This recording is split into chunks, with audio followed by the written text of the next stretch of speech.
can't imagine doing it all myself. I couldn't do it. If you're a single parent like myself, I'm sure you've heard this statement dozens of times. I was at a play date with my son, and the din of our children could be heard in the background as I was getting to know this other mother. Our mom routines came into discussion, and she was exhausted at the thought of my morning school routine and the bed routine on top of a full-time job.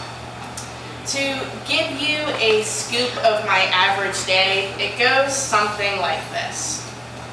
5:30 a.m. Wake up and get ready. 6 a.m. Wake up Sage. 6:30 a.m. Last call to wake Sage. He doesn't really like to wake up in the morning. 6:50 a.m. out the door. 7 a.m. drop Sage off at school. 6:30 a.m. arrive at work. Between 2:30 and 3:30 p.m. I'm supposed to be getting out of work. 4:30 p.m. latest possible time to leave work. 5 p.m. pick up Sage. 5:15 p.m. take Sage to the grocery store and get the last of our groceries. 5:30 p.m. start Sage's bath and prepare dinner. 6:15 p.m. serve dinner. 6:30 p.m. family time. 7:30 p.m. prepare Sage for bed. 8 p.m. tuck Sage in and finish chores. 8:30 p.m. shower. 11 p.m. go to sleep. Being a single parent, oftentimes I feel people imagine I'm some sort of superhuman managing the unmanageable. Sure, I run a tight schedule, but it isn't something I learned overnight. And sure, I'm a single parent, but it doesn't mean I'm alone. This schedule was something I worked really hard to achieve over the last year. If you had met me when I first started out as a single parent, I was far from organized or structured. Even though I was a single parent, there was no way I would have been able to manage that first year alone. I learned to ask my family for help. I was fortunate in the first year to have been able to have his father watch him as I had no daycare. I was lucky to have had a support system in place to help me find my way to where I stand now.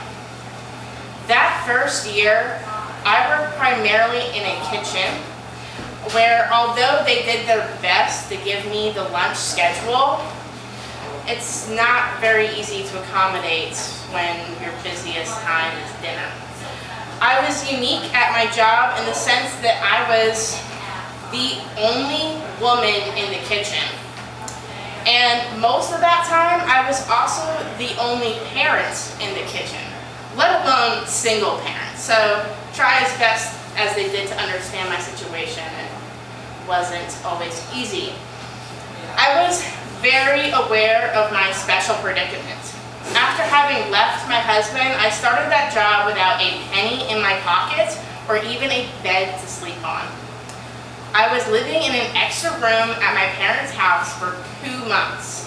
I needed that job, and I was determined that my special circumstances didn't make me the weaker employee.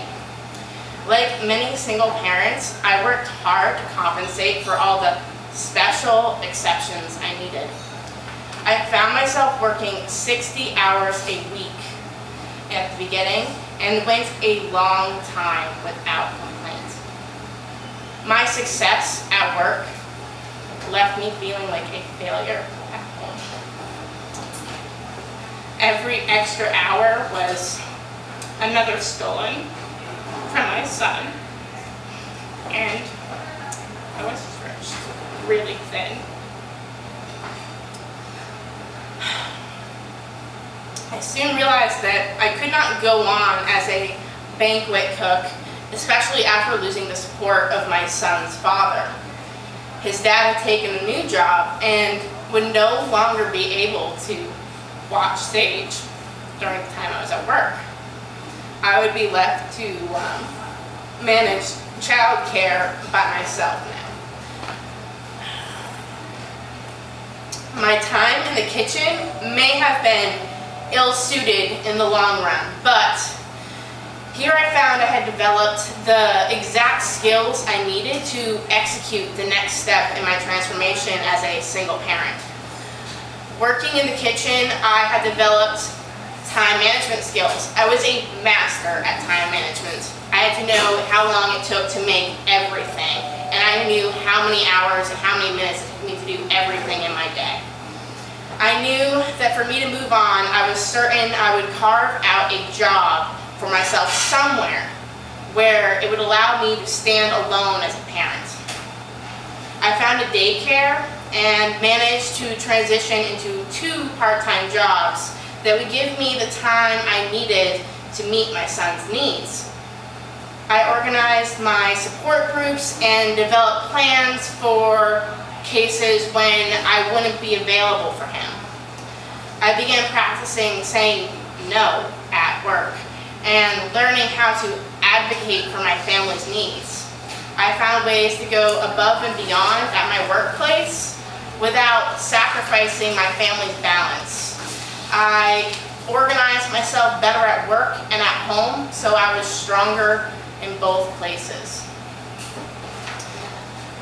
Being a single parent certainly has different challenges perhaps, but just like all parenting, there is a learning curve. In many ways, when I became a single parent, I became a new parent again. I had to rely on my community more and reorganize my life. They say it takes a village to raise a child. Single parents sometimes just have to call their village more often.